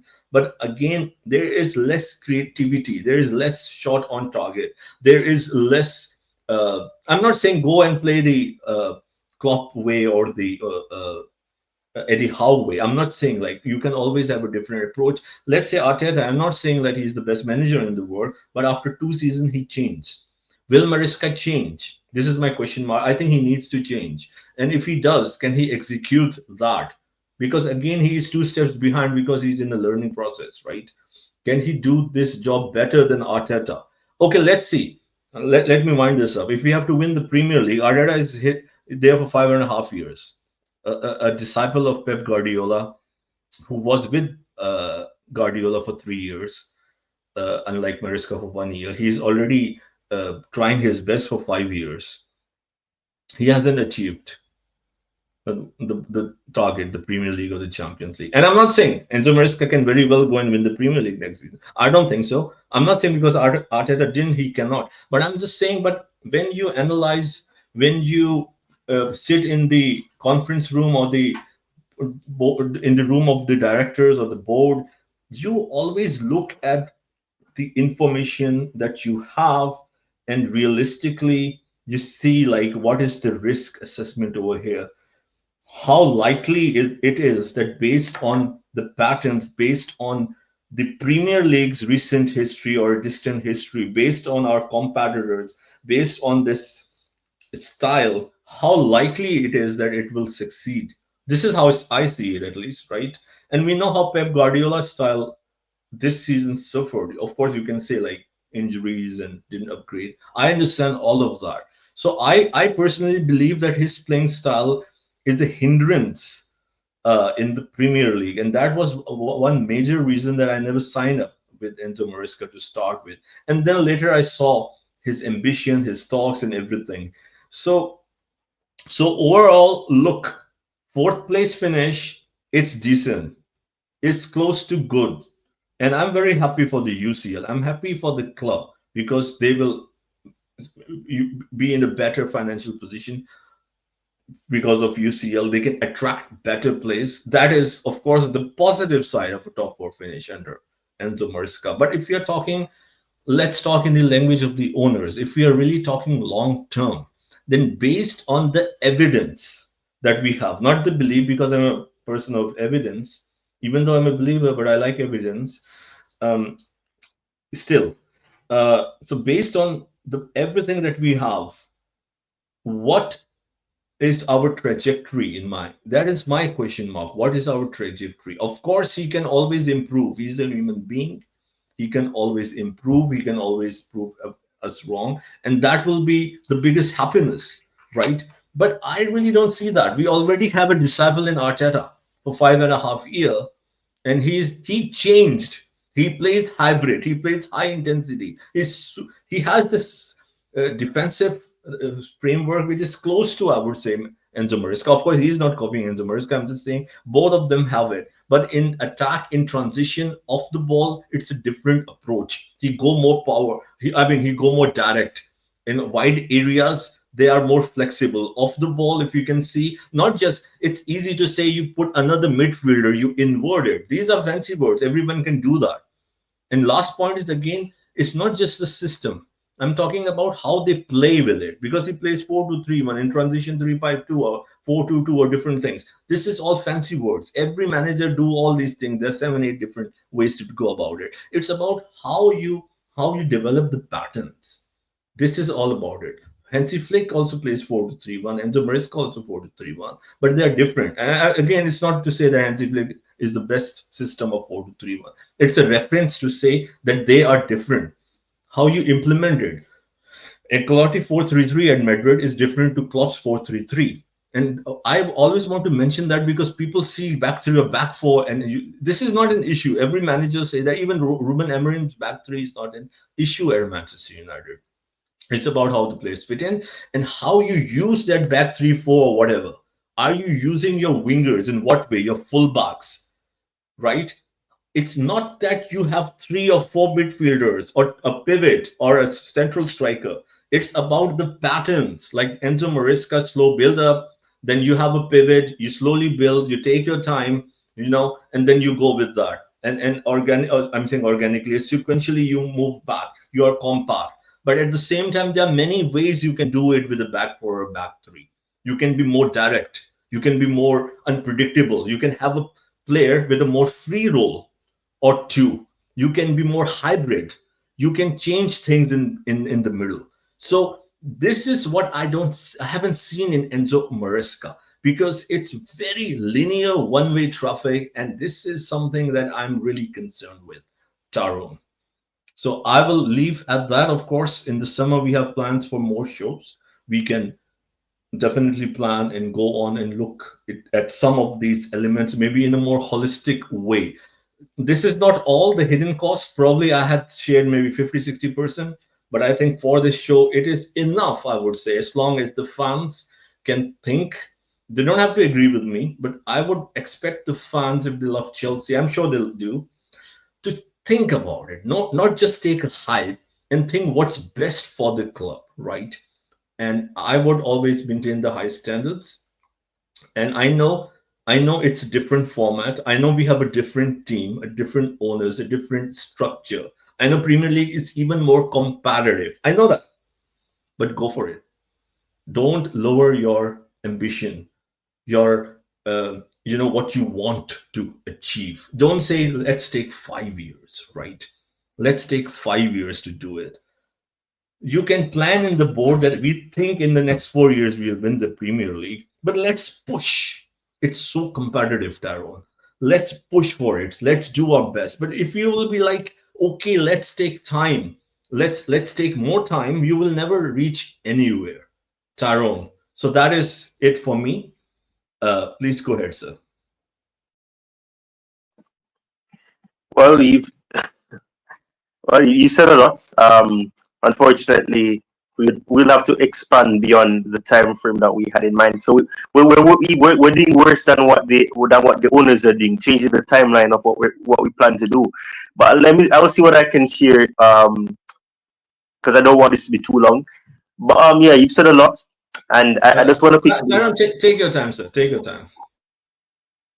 I will just kind of finish what I was saying for my second aspects, or my second hidden cost that I would say, and then I'll move into the final one that I have. So essentially, just to continue with what I was saying for my second hidden cost, as much as the achievement of top four should be a stepping stone, it should not be a justification for extending. And as you rightfully just said, it shouldn't be a case where we're saying 5 years we must do this, because we were told that after the four windows we will not be spending big again, and we're gonna have to be spending big. We're gonna have to spend big if we want to get better players for the Champions League. So clearly that timeline has changed in itself. So that is not on Maresca per se. It's not in per se. It's not on Maresca, but Maresca did not make the signings. He wasn't here 2 seasons ago when we started out, so I can't blame him for that. What I'm saying is now, it should not be a justification for extending an already protracted development phase without clear measurable targets. So that is obviously one thing. Now, I promised I would speak about the what Maresca said in his interview from the beginning. So I'll just do a little summary of what I can remember what he said. Then I rewatched the press conference, the post-match press conference that he had, and what he said to the doubters, as he puts it. So I'll first start off with the inconsistencies here, the discrepancy with what he said in the beginning, and how he sounds very arrogant, especially with what he said yesterday for those who obviously today is Monday for you still. If you see this on a later date, then obviously what he said on Sunday. So in the beginning, when in his first interview in July, he said that it's just the process, and all of the fans they're used to immediate success, but you have to trust the process, trust this project. The owners have a plan, and because they have a plan, we will do our best to attain what needs to be done for this first season. He didn't say that to get Champions League. He just said to attain what was said. So I have to give him. He's been consistent with that up until recently when he was inconsistent again. So there's a lot of inconsistencies straight across the board. Um, so he said that. Now, take into account what he said on on Sunday after the match. He said, "Oh, we can't do it. The players are not good enough. I'm inexperienced." And I'm trying to do what he did because he was shifting his body like this. This is what he was doing. He's like he was dancing, swaying. He was doing this. Oh, we can't do this. Oh, we're not good enough. And you know what? I can say this, and I'll say, and I have to say this. F off to all the people that hated on us. This is what he said, and when I listened to it, I'm saying, "Wow, relax, calm down." And I tweeted it. I said, "Humble yourself before you wreck yourself, because you've just qualified for Champions League. Clap, clap, top four, beautiful. I didn't believe you could do it. Fantastic. You proved me wrong in that sense, but you proved me right in one way. That your attitude is a problem and your mentality is another problem, and that is one of the key points that I made months ago. Not even months ago, about 6 weeks ago, so a month and 2 weeks, when I said that the mentality that he's drilling into this team and this club is not good. You cannot go from saying, "Oh, it was never a requirement. Nobody told me that I must do this. Nobody said I should do that."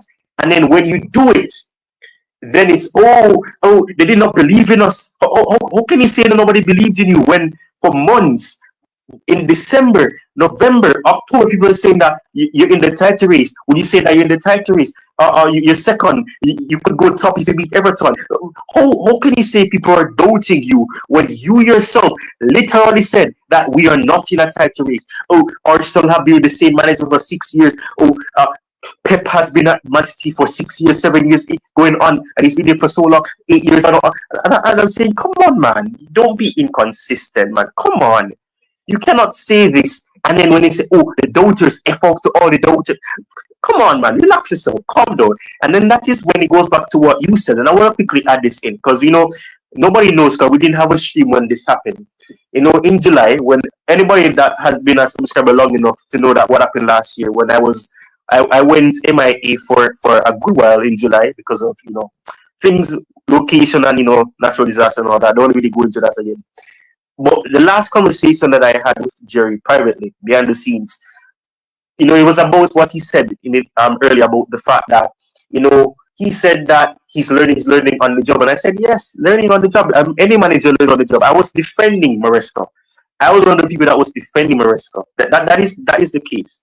I gave analogies. I said it's like a new person in the first out of university or college, and they come in, they may be young in the job, or they're not as experienced, inexperienced in the working world of this, but he can do it because, and this is the thing, we see a lot of young managers in the trade that have helped to revolutionize the way that we see football. And I made mention of Julian Nagelsmann because anybody that knows Jerry knows that he loves Nagelsmann, he loves Hansi Flick, he loves these managers.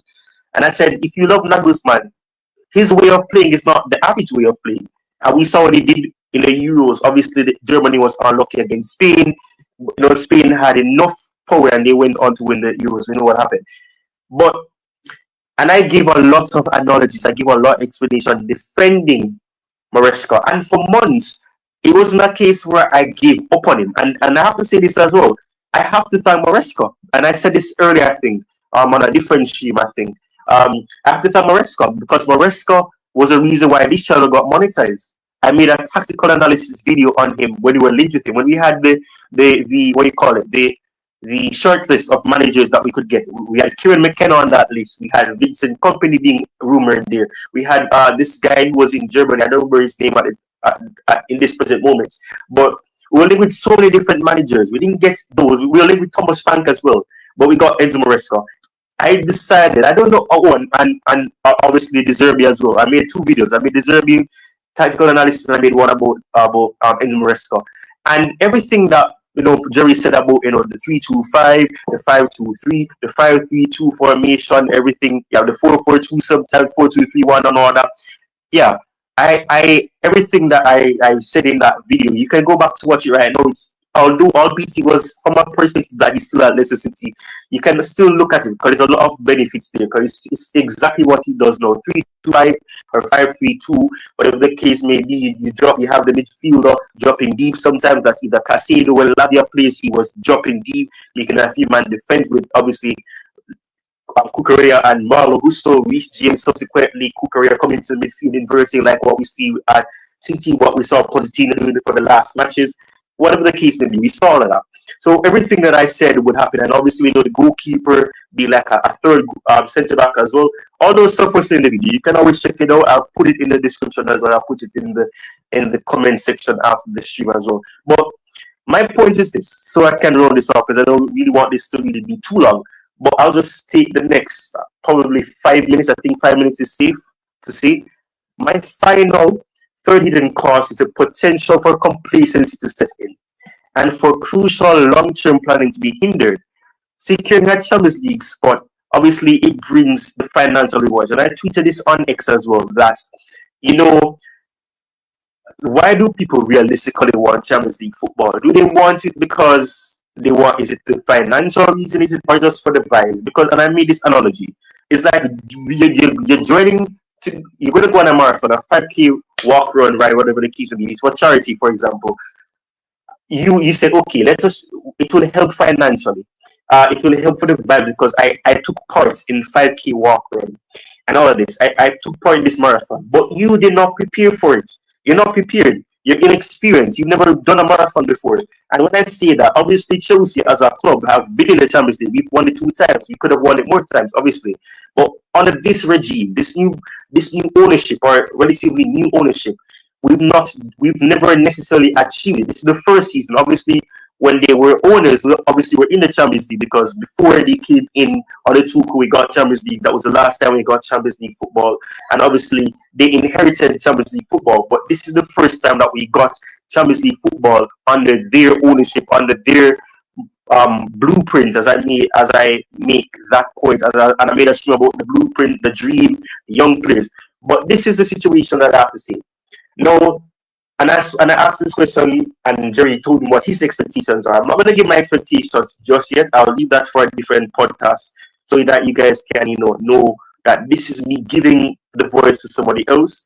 But the pressure to deliver immediate results, while understandable, it must not overshadow the fact that we need cohesive and sustainable long-term visions.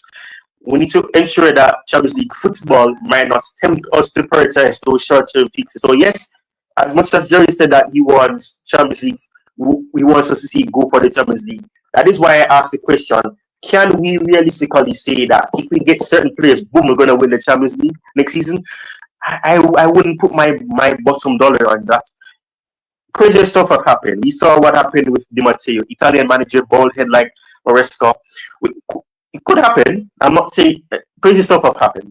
But realistically, if I'm being honest, if I'm not letting feelings or emotions or those omens get in my head, I'm not gonna say that that's gonna happen. If it happens, fantastic. I'd love to be proven now again in that aspect. Fantastic. Because if the club wins, I'm happy. So if Maresca does well, that means the club will do well. So obviously I would want the club to do well. So despite whatever some people may believe, I'm not going to pretend as if Maresca does well, and I'm not oversharing the fact that we've got Champions League football, because obviously it is a good thing.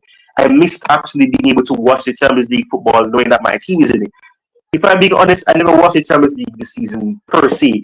I would have watched perhaps a few matches here and there that I would have seen, that I would have glimpsed at Liverpool, some matches that they played. Obviously they played on the semi-finals. I saw that. I saw the quarterfinals somewhat with Real Madrid and Arsenal and all that. I saw some matches or some aspect of the matches, but I didn't watch the Champions League because it just did not feel the same. But that's that. But I don't want it to be a case where we've gotten this, and that's why I said, what is the legitimate expectation from Maresca next season? Is it that we continue to sustain getting top four, or is it a case where we try to go be above and beyond? Know that he has exceeded expectation. He has gone a step further from what he was supposedly told. And as I said, and I made this point, and I'm so frustrated about it because I'm still pissed by the fact that he said F off to the doubters, when the doubters literally gave him praise. They kept saying that, oh, he's the manager to watch. People may scrutinize Gary Neville or Jimmy Carragher, but both of them ahead of the season said that the manager to watch is Arnie Slot, Enzo Maresca, and of course Amorim. When he came in, they obviously reverted to see Amorim is one to watch as well. And obviously Postecoglou to see what he will be able to do. So it's not a case like they don't say he can never do anything. No. So that is when he said the doubters, I mean, unless he's talking about Jimmy Carragher before the match saying that Nottingham Forest may win, fine. But F off after getting top four, do you get trophies for getting top four now? Is there some top four trophy that I don't know about? Sure, that must be the case. But I was disappointed with that because the inconsistency, the mentality of I was saying, oh, these players are not good enough. As I said, Pochettino said the exact same thing early on when we were losing matches. He said, oh, yeah, this team is still young, they're not ready, they're not this, they're not that. So I'm saying is that where's this common practice of getting managers that keep undermining or undervaluing or underappreciating or determining that this team cannot deliver on certain aspects early on, and then when things started to go good for them, oh yes, our team is full of a lot of pride and passion and belief and momentum and all that. When things get beautiful, Maresca did that, Pochettino did that. So consistency, I like to be consistent. So if I'm going to use one criteria, I tweeted this earlier. If I'm going to use one criteria for one, I'm going to use it for the same one. So Pochettino was inconsistent because he kept downplaying this, he kept doing that, he kept doing this. So I'm not going to pretend as if one manager didn't do the same. Pochettino did. And as I said earlier as well, and people attacked me for it, my point was this. We could have gotten Champions League football last season. And as I made examples, I said Arsenal, Sanchez made mistakes. We could have done that. The semi-finals, Nicholas Jackson missed a blatant chance. And I mean, the Man City goalkeeper's name is evading me now, but obviously he was in goal and he had nothing. He had an easy match because Jackson was not even a threat. But when Maresca had that over Jackson, it was the first excuse that people use. Where is the consistency? The EFL Cup final. And I have to mention Roger here. Rest in peace to him once more. When I made this message, or I posted this message, I should say, in a group that I'm in during that period, and I said that how can you blame Pochettino for the players missing those chances? And me saying that no, and then looking at the fact that a lot of those people were kept making those excuses, it is madness to me because, and as I said earlier, was Maresca the one that put the ball in the back of the net? Was Maresca the one that made the cross that Reece James made to Kukurea for him to hit it beyond the Man United goalkeeper? If that's the case, be consistent. We were the better team against Liverpool. People say that we brought some more defensive players, but that is wrong. If you look at the substitutions that we made at the end of that match, we had Conor Gallagher on, we had Cole Palmer on, we had Nicholas Jackson on, we had a whole bunch of attacking players. We only had 4 defensive players. 4. So for you to say we had more defensive players, that's flawed.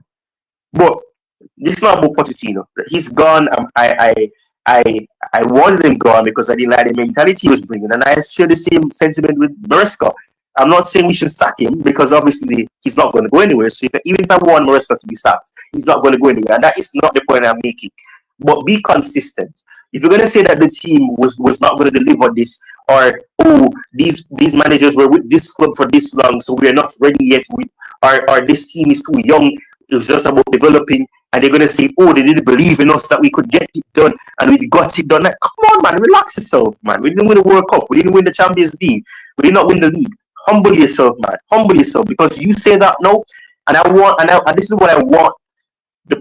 I want the pundits to say this now. Since he's saying F off, this is what I want him to do. I want him to apply the actual pressure.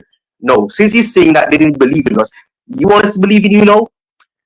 I want to see you deliver contention for the Premier League next season. The owners are obviously, we saw reports, somebody shared in the chat. I haven't been able to look at the chat because I'm really focusing on getting my points across. That about what Fabrizio Romano would have said. And we know that the owners want to get the job done early because the Club World Cup starts in June, yada yada yada. They want to get some players in so that they can be in enough, they can be in the team long enough for them to really make an impact and help Chelsea to hopefully go for in the Club World Cup, and you never know, me win it. So obviously that is obviously the case. So I'm gonna conclude this because we're getting close to 2 hours. There's a risk that the satisfaction of a top 4 finish could delay the difficult but necessary decisions regarding that squad depth. So I want us to get physical players. Lavia, his hamstrings are made out of glass, so I'm not gonna count on him. We know we got Dario Izuru. We'll see if he comes in, if he gets a loan to Strasbourg, what happens with him. We obviously signed Giovanni Quenda as well, so he may come in at a later date because he's very young, so he may not come in this summer. We know Kenji Pius has turned 18 and he's old enough, so he may be in the squad in terms of preseason. We know Estevan William will be coming from Palmeiras, so we have players, but we need the depth, not just numbers, not just the thing. People speak about, oh, we had 40 players and Maresca did good to trim down the squad. That's debatable. They did good in terms of giving players the opportunities to play. And I made this point, this is the final thing I promise you. This is what I have to say. I made this point even recently. It was a blessing that we got the Conference League football, because some players, albeit not being satisfied with not playing the Premier League, and the fact that Maresca kept saying that these players are for the Conference League and these players are for the league. Like the goalkeeper, for example, the inconsistency, that's one thing that I will have discussed that day today. But with Sanchez and Jurgensen, when he said 1 minute, oh, Jurgensen is very good, it's good that we have 2 good goalkeepers. And then weeks later, oh yes, Sanchez is our number 1. Flip-flopping. That's what I'm talking about, the flip-flop. It's like you catch a fish and the fish is flopping in the boat that you caught it in. That is the flip-flop. One side is this, one side is that. Boom, boom, boom, boom. It changes quickly. So I want to see this. As much as I said, I'm not going to reveal what my expectations are, but based on what Maresca has said about what the expectations were for this season from the owners, for the sporting directors, he must ensure that we improve. And if we got 6 points more than what we got from last season, this season with 69 points, nothing short of 12 more points added to that. So next season, I want to see us getting 79, the minimum, to 81 points. Because I don't believe that next season would be like this season where it's so close. Last day events, all of that. That's what happened. No, I don't believe that's going to be the case. But we know that the league tends to have these moments where, like it's so close. I remember when Chelsea won the league, for example. Under Ancelotti, we won. I think it was 87 points or something like that. Something to close a little bit more than what Liverpool finished with this season. But we know that the seasons, for example, where Liverpool and City were in close contention, and I believe Liverpool lost by 2 points. I believe that the league will get back to that eventually. It could be next season, it could be the season after that. But I want to see us progressing. So if we get fourth, but we get more points, then I would say that that's progression. I don't know what Jerry thinks, but if we get more points and it's like 70 something, then okay, that is definitely progression for sure. So that is what I have to say. And I want to thank Jerry for joining, the analyst, as he would have put as his name there. And obviously, me, Tyrone, the founder of Chosen Sessions. I want to thank everybody that tuned in. Let me see what's in the chat. I just breeze through the chat quickly. There's a lot of people that message things in the chat. So let me see what I can find here that is of real benefit. So Jay-Z will send a smile emoji there. Trying to see if I can get this up. I'm having problems with my laptop, so I have to be using the phone. It's not really scrolling up. So I don't know what's going on. Okay, so all right. So what does he say here? So it says all haters. Okay. All haters. I'm sure if I can bring all haters. F off. Enjoy the moment. We are on rise. That's what Jay-Z said there. Let's see if I can get this up. we are now acting like, okay, like, wait, hold on. We're now, okay, this is what DJ said, I believe. We're now acting like them. Okay, Arsenal, yeah, you're speaking about Arsenal and celebrating the top four finish. I was disgusted when I saw how the players were celebrating in the dressing room like we just won the Champions League. No, no, no, no, no, no, no, no, no, no, no, no. I'm like, relax, man. You just got top four. What is it? This is the bare minimum. We spent 1.5 billion, and you're telling me that the expectation of at the end of the bare the biggest achievement of the season is getting top four, and you're celebrating like that? No, man, no, no, no, no, no. I get it. This is a new regime, but I'm not accepting that. So that was disgraceful for me to see. So what is this? DJ said Jay-Z top four, not a trophy, bro. Yes, we got there, which I'm very happy for. But these standards I expect our club to be in. We're not Arsenal. We were criticizing them every season for celebrating it. So that is very true. So as I said, there's a lot of comments that I really can't access because I'm using my phone. But thank you to everybody that tuned in. Thank you to Jerry. Any last words before I call it? Yes, Tyrone, and yes, yes, guys. Thank you for tuning in. I hope you guys will conduct good, rational analysis. Try to build up, put different points, based on your experience. You are as good as anyone out there, I would say, right? Of course, people, I'm not saying don't listen to people, but at the same time, if you just start just listening the information and blindly following it, that is where people stagnate. So do your research. I'm not at all satisfied, absolutely zero, with this season progress. Finishing fourth was a bare minimum, absolutely bare minimum. We hit in the most, you can say, least in the least satisfying way, because for me as a football analyst, I look at the games, the patterns, the improvement of the players, looking at the number of games that could have really gone either way, and many other things that may we may have a show on in June or later. So if I look into all of that, I'm not convinced at all. 69 points, you can say, wow, amazing. Okay. If you're guys happy, it's not bad at all, right? But I'm not convinced at all with our wins. Very least, I mean, a lot of wins could have gone either way. And yes, in football, it happens. Fergie time was the thing. I understand that. I'm not saying that luck doesn't play a part. But based on a lot of things that both of us said in our ways, whatever points we raise, and then you see the element of luck that Chelsea carried, with performances that left a lot to be desired. And so most of the wins that we had in those 20, I would say 15, I can say for myself, in the Premier League, 15 wins, I was not satisfied. I wasn't happy that, oh, the fans were saying, on Chelsea fans over here where I live, like, come on, Jerry, we won. I said, no, I don't see any progress. I don't see any progress at all. So this season, as far as performance goes, was absolutely lackluster performances. No progress at all. Apart from maybe a player or two, no one improved.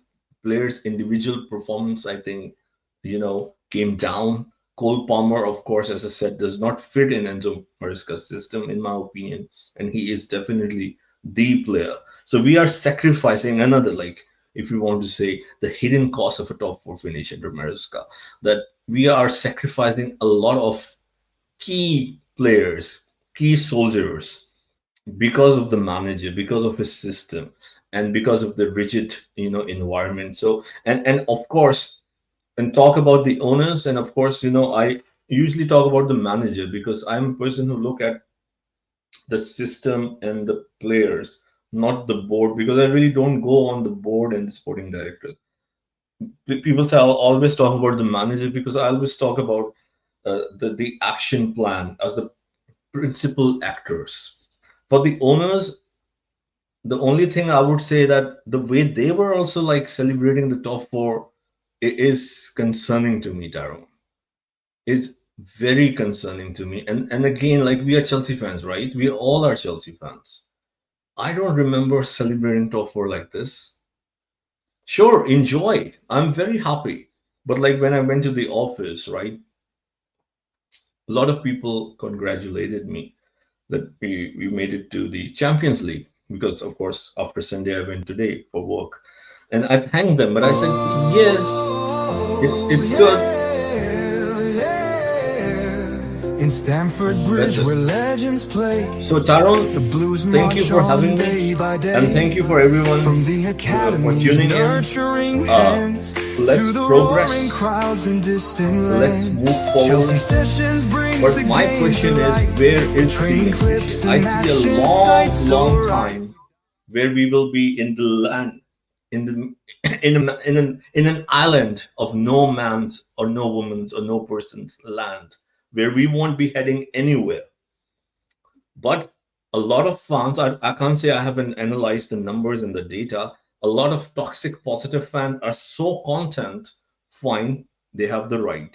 But if this can this can build the new culture of Chelsea, a new Arsenal is what I see, a top four club around top four club, and once in a blue moon winning something significant. This is my huge concern. It was my concern from last July. It is even a bigger concern after this top four finish. And I think Maresca's ceiling, it's so subjective, but I like to go do my research and always come up with numbers. I think he's a manager who can, at his best, can hit a 76, 77 point. I would be surprised if we ever cross that point level. That is my huge concern. So I'm putting the numbers. As a data guy, I'm putting the numbers over here. So that won't be enough to win the Premier League. Thank you, Tyrone. Thank you, everyone.